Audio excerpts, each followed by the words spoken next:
décadas de los 80 y 90, una serie de niñas fue violada y asesinada. Tenían entre 8 y 12 años. El autor, un mismo sujeto, Pedro Alonso López, quien escapaba sin dejar huella tras cometer estos crímenes. Hábil para moverse por vastos terrenos de los Andes, operaba sutil y silenciosamente. Sin embargo, dejó una huella con los actos más atroces. Colombia, Ecuador y Perú vieron los actos de este nefasto individuo. Por eso, hasta hoy, en cualquiera de estos países se recuerda el paso del monstruo de los Andes. Estas son sus memorias. Yo soy la revelación de los seres humanos porque todavía no he procreado una semilla. No hay amor. ¿Y cuál puede ser el verdadero amor del ser humano? Con amor, que vengan los angelitos a este mundo. No, ¿cómo se detecta al psicópata o al asesino serial? Es indetectable. Lo evidencian sus crímenes. Un delincuente, un psicópata de tipo parafílico, la parafilia se le viene a conocer con el término de más allá del coito, más allá de la situación sexual, donde él consumaba el acto de violación, decía que entraba un extraño pasajero, un otro yo, que le hacía liberarse, digamos, de situaciones dolorosas y traumáticas, sobre todo frente a la imagen de una madre castigadora, una madre que le creó muchos traumas infantiles, pero las mataba por el miedo a ser denunciado. Él decía que no las quería matar, pero su situación era más sexual que asesinato. El momento de la muerte es apasionante y excitante. Algún día, cuando esté en libertad, sentiré ese momento de nuevo. Estaré encantado de volver a matar. Es mi misión.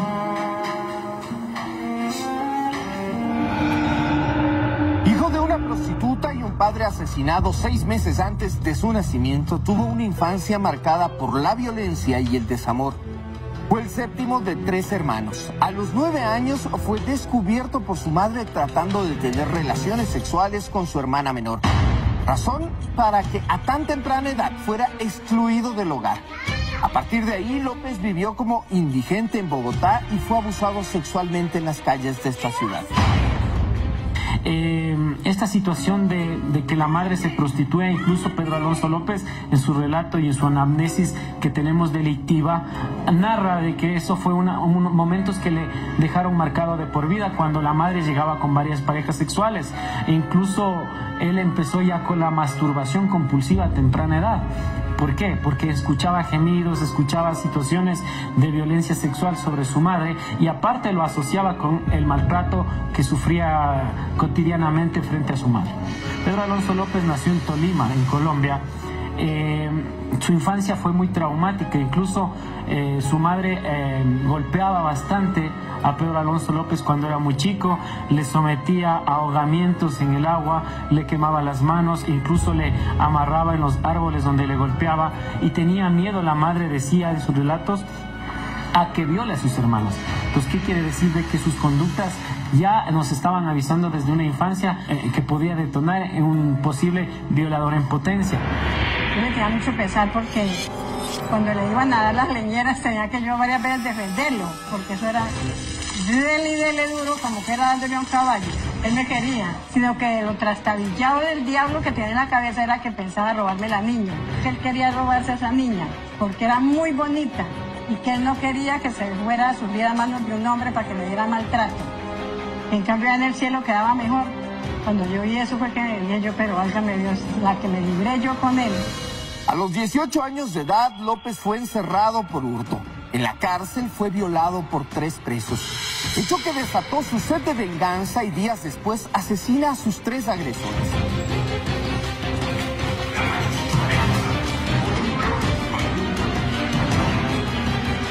Es una combinación, digamos, de ciertas características cerebrales diferentes a las personas normales. y también desarrolló, digamos, esta aversión hacia las mujeres porque vivió en un entorno caótico. Entonces tenemos una bomba en potencia, una persona que nace con estructuras psicopáticas frente a personas que tienen otras estructuras cerebrales, y el entorno favorece, digamos, al desarrollo de estas conductas antisociales. Estamos hablando de un asesino en serie. Por esta razón tuvo que quedarse más tiempo tras las rejas, y es en 1978 cuando alcanza su libertad y se dirige a Perú. Es ahí donde se da a la terrorífica actividad de violar y asesinar menores de edad. En Ayacucho, el populacho lo descubre en el intento de secuestrar a una menor de tan solo 9 años de edad. Debemos siempre en la clasificación criminológica de un delincuente de estas características, existen dos tipos de asesinos, ¿no? Los organizados y los desorganizados. En este caso, Pedro Alonso López era una persona metódica, donde se hacía pasar por una persona humilde que vendía caramelos, donde utilizaba la estrategia del engaño, facultad que tienen los manipuladores y los psicópatas, aprovecharse, digamos, de los derechos de las demás personas. Camargo seguía el mismo modo operandi. Mi porvenir ha sido un porvenir desequilibrado, un ser quizás olvidado de la sociedad, ¿no? Un ser que casualmente no estaba en contacto con ciertas sociedades. Un misionero lo salva de ser linchado y lo ayuda a huir a Ecuador. Volvemos después del corte. Domicilio desconocido. ¿Es transporte? Tengo una vivienda que está abandonada, pues, como le quiera agregar su persona, ¿no?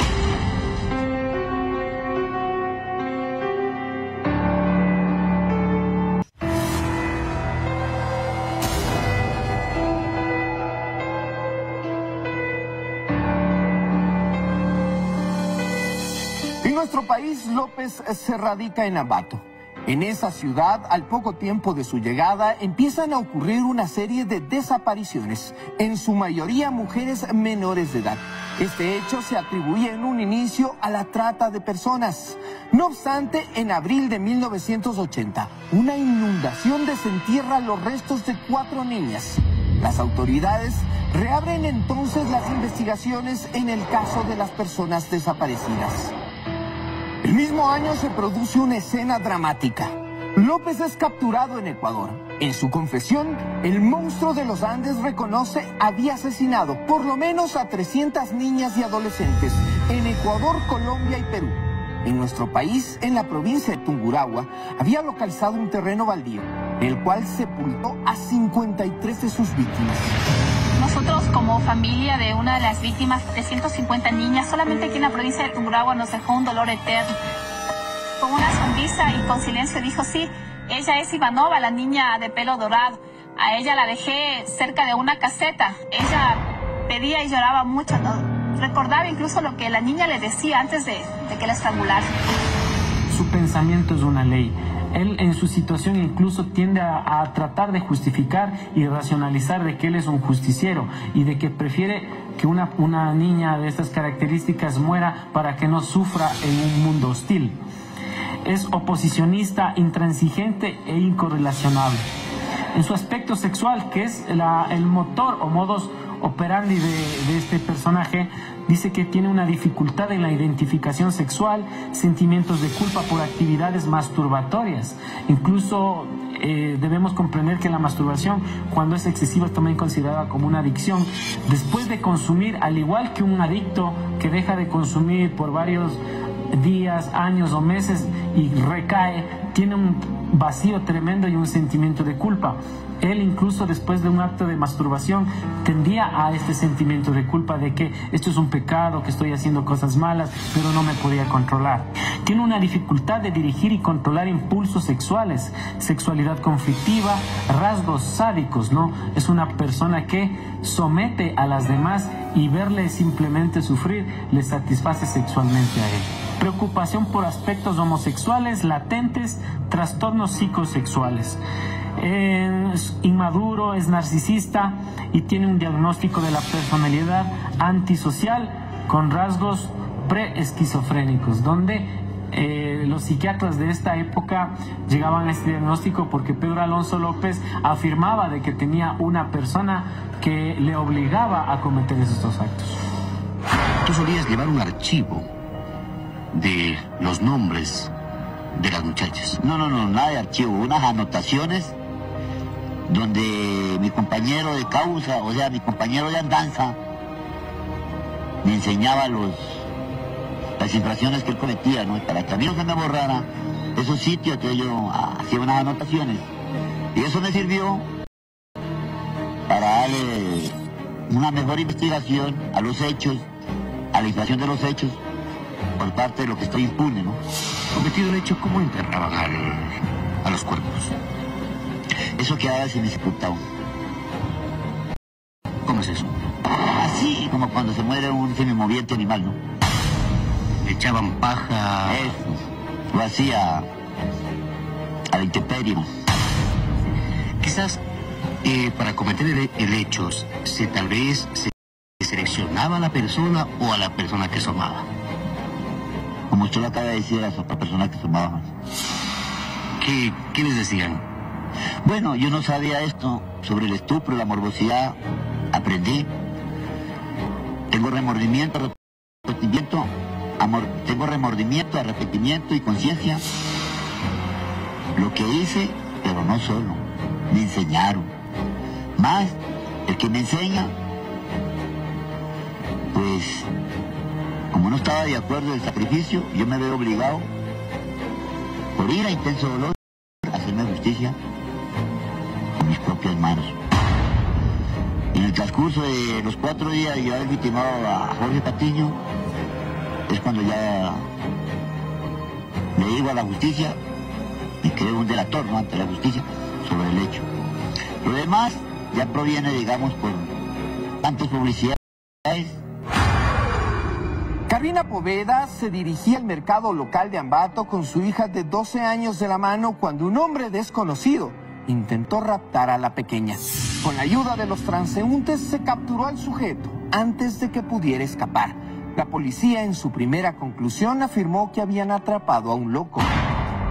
Se presentó este hombre llamado Pedro Alonso López, el cual puso la mirada en mi hija, pero nosotros ya teníamos todo profundamente consternados en el caso de la niña Ivanova. Yo le dije a mi mamá, porque era cuántos días que él venía, si sabía estar en el tanque de agua. Eso sí me acuerdo clarito, que en el tanque de agua, pues yo me iba a botar el agua, ahí él me cogía ahí y me decía que me quiere regalar dinero. A unos segundos más o menos viene una compañera mía y dice: señora Carlina, ¿sabe que un hombre le ha querido llevarle a mi hija dándole 10 sucres? Le perseguí toda la plaza, la calle Salinas y la calle Olmedo, en la cual yo le dije a un señor que es conocido, le dije que me ayudaran a capturar a ese hombre, porque está comenzando a conquistar a las niñas. Pero en la calle Ceballos sí ya recogimos y le acercamos a la Urbina, a mi puesto de trabajo.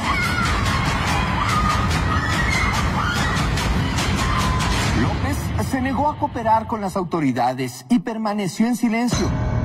Yo mismo tengo la culpa por declararme una persona, digamos, siempre a favor de la sociedad y de la justicia, declararme, digamos, como autoculpable, porque tengo una parte de culpabilidad y tengo una parte de ser inocente de los hechos. La estrategia de los investigadores puso entonces a un sacerdote en su misma celda para que conversen. El padre Córdoba Gudiño logró que el sujeto empezara a hablar y en un solo día revelara todos sus crímenes. Prefiero a las niñas de Ecuador, porque son más dóciles y más fáciles de engañar. Las niñas de Colombia son más guapas,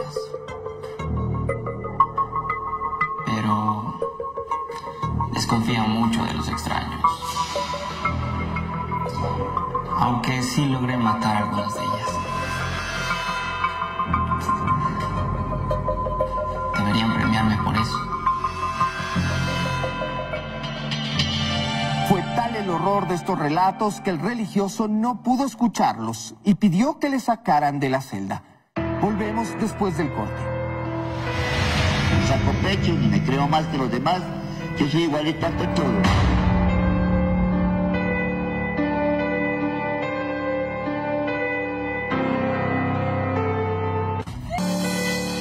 La justicia declaró culpable a Pedro Alonso López del delito de asesinato múltiple y fue sentenciado a 16 años de cárcel, que en aquella época era la máxima pena en nuestro país. Domicilio desconocido.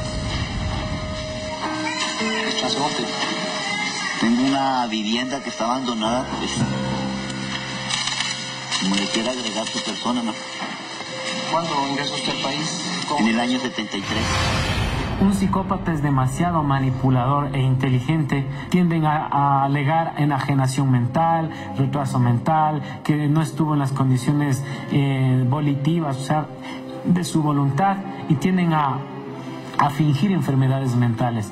En este caso podría haber una hipótesis de un trastorno de identidad disociativa o una esquizofrenia de tipo paranoide, pero nunca se llegó a comprobar de que Pedro Alonso López tenía un ayudante en sus crímenes y se le considera uno de los asesinos más, digamos, sádicos de la historia de la humanidad al cometer crímenes parafílicos atroces. Cuando le preguntaron qué hacía con sus víctimas, respondió que primero las violaba y entonces las estrangulaba mientras fijamente las miraba a los ojos. Según él, quería tocar el placer y la excitación más profundos antes de que su vida se marchitara. Hay asesinos en serie como por ejemplo el famoso BTK, el famoso Gary Ridgway, ¿no? El asesino de Green River. El famoso asesino incluso Andrei Chikatilo, el monstruo de Rostov, que incluso ellos decían, le asfixiaba a las personas, no me interesaba penetrarlas, sino verlas como agonizaban.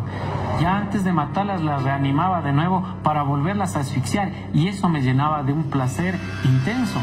Andrei Chikatilo incluso dijo, yo no tenía erecciones cuando tenía relaciones sexuales con las personas, pero cuando veía sangre y mutilaba la vagina de las otras personas, de las mujeres en este caso, yo tenía orgasmos y podía eyacular.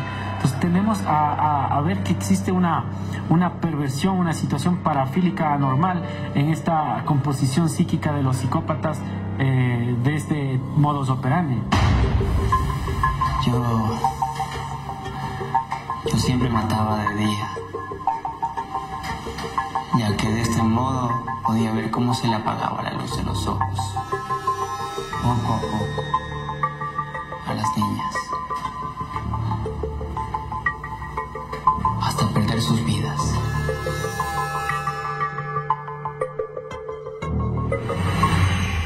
Estuvo preso en Ecuador hasta 1994 y fue entregado a las autoridades colombianas por un pedido de extradición. ¿Qué garantiza que Pedro López, luego de estar en su país, en Colombia, no vuelva a las mismas andadas? Señor, eso me lo han recalcado más de un periodista y es algo absurdo de que yo sea tan novato, tan ignorante ir a cometer lo que ocurrió hace 15 años atrás.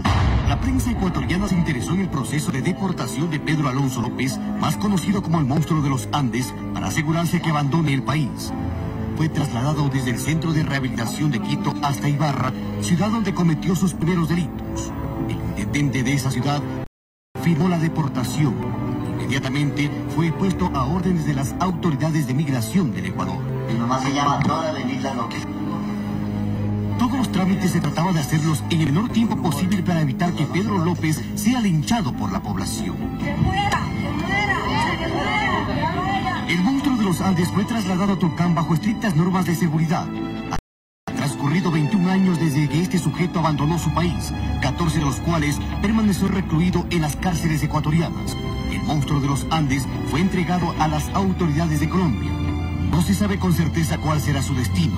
La justicia colombiana determinará si tiene cuentas pendientes. En caso contrario, se dice, sería internado en un centro de salud. Por ahora sí, va a quedar a disposición del puesto operativo y ahí miren a ver qué autoridad lo solicita. Pedro Alonso López probablemente nunca fue normal. gravedad de sus crímenes así lo demuestran. Hasta cuando abandonó el país dio muestras de confundir la fantasía con la realidad. Y las leyes ecuatorianas me ponen en libertad. Ellos muy bien saben que una parte puedo ser culpable, como otra parte soy inocente. El caso del monstruo de los Andes ha llamado la atención y ha sido seguido con interés debido a que, existiendo evidentes muestras de desequilibrio y habiendo cometido cerca de 100 crímenes, fue condenado a solo 16 años, de los cuales cumplió 14 porque obtuvo la rebaja de 2 años. Pedro Alonso López, antes de ser deportado a Colombia, pidió perdón a los ecuatorianos, pero nada de esto consolará a los familiares de sus víctimas. A las 7:45 de la mañana del miércoles 31 de agosto de 1994, Pedro Alonso López, más conocido como el monstruo de los Andes, cruzó este puente hacia su país de origen, Colombia, dejando en el Ecuador huellas imborrables. En ese país fue recluido en un hospital psiquiátrico y años después, en 1998, es declarado sano y dejado en libertad. Se presume que fue ejecutado extrajudicialmente por un grupo formado por los padres de sus víctimas. En todo caso, no se ha vuelto a saber nada del monstruo de los Andes, el mayor asesino serial de la historia del Ecuador. Y para afirmarlo, se basa en documentos de la Registraduría Nacional. Su cédula, expedida en 1999. Esta sería la más reciente foto del buscado monstruo de los Andes. No podemos quitar de nuestras memorias esta frase del monstruo de los Andes que resume su depravación. El momento de la muerte es apasionante y excitante. Algún día, cuando esté en libertad, sentiré nuevamente ese momento. Estaré encantado de volver a matar, pues es mi misión. Pedro Alonso López, el monstruo de los Andes. El momento de la muerte es apasionante y excitante. Algún día, cuando esté de nuevo en libertad, volveré a sentir ese momento. Estaré encantado de volver a matar. Es mi misión. Esto fue todo en Memorias, hechos que marcaron la historia. Buenas noches, soy Daniel Montano.